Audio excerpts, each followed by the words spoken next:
नमस्कार दोस्तों, आप देख रहे हैं हकीकत बातें। आज हम बात करेंगे बिहार के विशेष सर्वेक्षण संविदा कर्मियों के संघर्ष की, जो अब न केवल बिहार का मुद्दा रह गया है, बल्कि यह राष्ट्रीय स्तर का मुद्दा बन चुका है।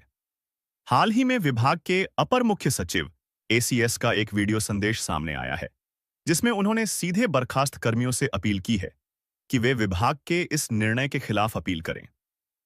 पहली नजर में यह सामान्य लग सकता है, लेकिन जब आप गहराई से सोचेंगे तो यह गंभीर सवाल खड़ा करता है। क्या कभी न्यायालय का जज किसी आरोपी से खुद अपील करने की गुजारिश करता है? क्या यह न्याय और प्रशासन की गरिमा के अनुरूप है? प्रशासन की गरिमा पर सवाल। न्यायपालिका की मूल आत्मा निष्पक्षता है। अगर कोई जज खुद मुजरिम को कहे कि भाई आप अपील कर लीजिए, तो यह न्याय के सिद्धांतों का मजाक होगा। ठीक यही काम बिहार के एसीएस महोदय ने किया है।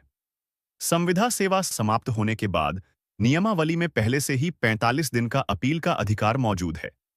ऐसे में एसीएस द्वारा वीडियो जारी कर कर्मियों से अपील करने की गुजारिश करना हड़ताली कर्मी के मनोबल को ठेस पहुंचाने जैसा है। इससे यह संदेश जाता है कि विभाग का कदम केवल कानूनी नहीं, बल्कि राजनीतिक और प्रचारात्मक रणनीति है। जनता और मीडिया को यह दिखाना कि हमने कर्मियों को पूरा मौका दिया। असलियत यह है कि पहले बिना वार्ता किए 7,900 परिवारों की रोजी रोटी एक झटके में छीन ली गई।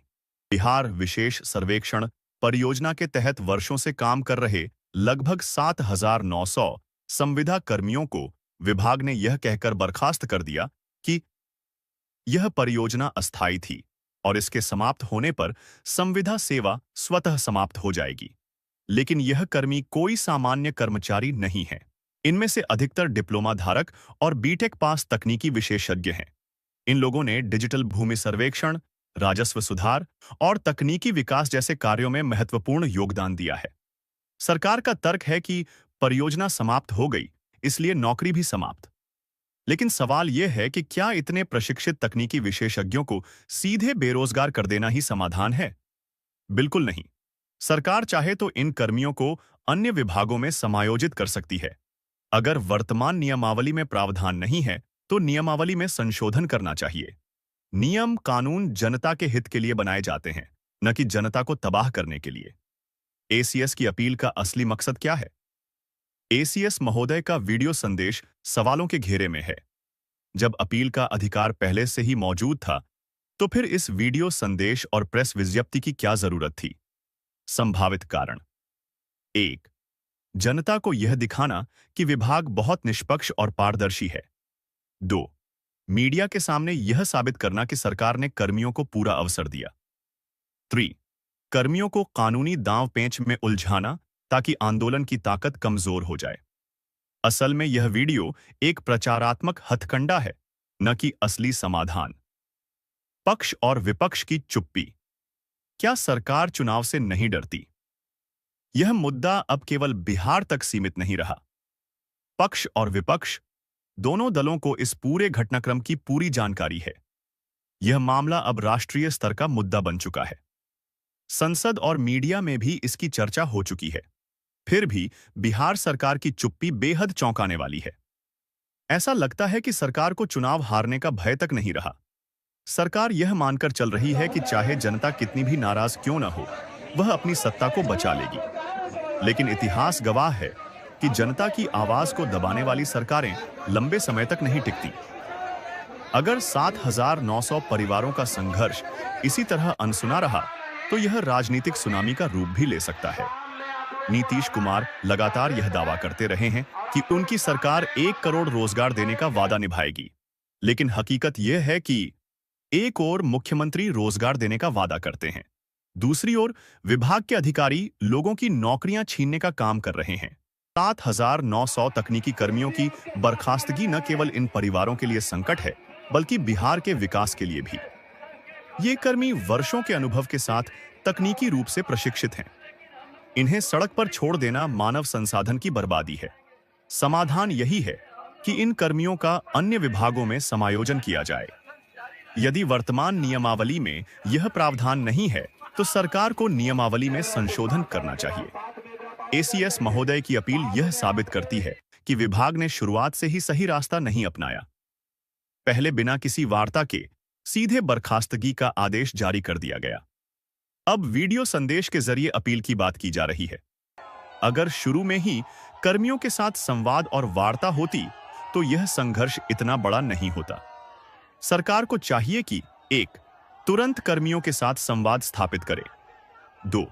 एक निष्पक्ष समिति बनाकर समाधान खोजे। 3. संविदा कर्मियों को अन्य विभागों में स्थायी रोजगार दे। 4. विभागीय नियमावली को संशोधित कर तकनीकी विशेषज्ञों को सुरक्षित भविष्य दे। जनता और मीडिया की भूमिका। मीडिया का बड़ा हिस्सा इस मुद्दे पर चुप है। कुछ मीडिया हाउस राजनीतिक दबाव में हैं। कुछ इसे टीआरपी के लिहाज से महत्वपूर्ण नहीं मानते। लेकिन यह संघर्ष केवल 7,900 कर्मियों का नहीं है। यह लाखों परिवारों की जीविका और बच्चों के भविष्य का प्रश्न है। जनता को इस आवाज को दबने नहीं देना चाहिए। सरकार की चुप्पी। खतरनाक संकेत। एसीएस महोदय का वीडियो संदेश केवल राजनीतिक दिखावा है। असली समाधान संवाद, समायोजन और संवेदनशीलता से ही निकलेगा। सरकार की लगातार चुप्पी यह दर्शाती है कि वह जनता के आक्रोश को गंभीरता से नहीं ले रही। ऐसा लगता है कि सरकार को चुनाव हारने का भय ही नहीं रहा। लेकिन जनता का धैर्य टूट गया तो यह संघर्ष राजनीतिक सुनामी का रूप ले सकता है। हकीकत बातें की अपील। अगर अंत में अपील में ही जाना था, अगर केवल नौकरी बचाना ही उद्देश्य था, तो फिर 16 अगस्त से हड़ताल की शुरुआत क्यों की गई? यदि आप 7 वर्ष तक नियमित होने के भरोसे आए थे, तो आज नौकरी जाने का भय क्यों सताने लगा? क्या आपके संघर्ष का उद्देश्य केवल अपनी नौकरी बचाना था या उस न्याय को पाना था जिसके लिए हजारों परिवार सड़कों पर उतरे हैं? स्मरण रखिए, अपील करने के लिए अभी 45 दिन का समय है, लेकिन यह समय संघर्ष छोड़ने का नहीं, बल्कि और अधिक मजबूती से एकजुट रहने का है। अगर सरकार और विभाग आपकी आवाज को अनसुना करते हैं और इस बीच आचार संहिता लागू हो जाती है, तो चुनाव आयोग भी इस मुद्दे पर हस्तक्षेप कर सकता है और बाध्य होकर ठोस कदम उठाए जाएंगे। तो फिर पीछे हटने का प्रश्न ही क्यों उठे? यह मुद्दा अब राष्ट्रीय मुद्दा बन चुका है। हर राजनीतिक दल की नजर आप पर है। अतः संगठित रहें, धैर्य रखें और अपने अधिकार के लिए डटे रहें, क्योंकि संघर्ष में हार नहीं होती। हार तो तभी होती है जब हम संघर्ष करना छोड़ देते हैं। जय हिंद।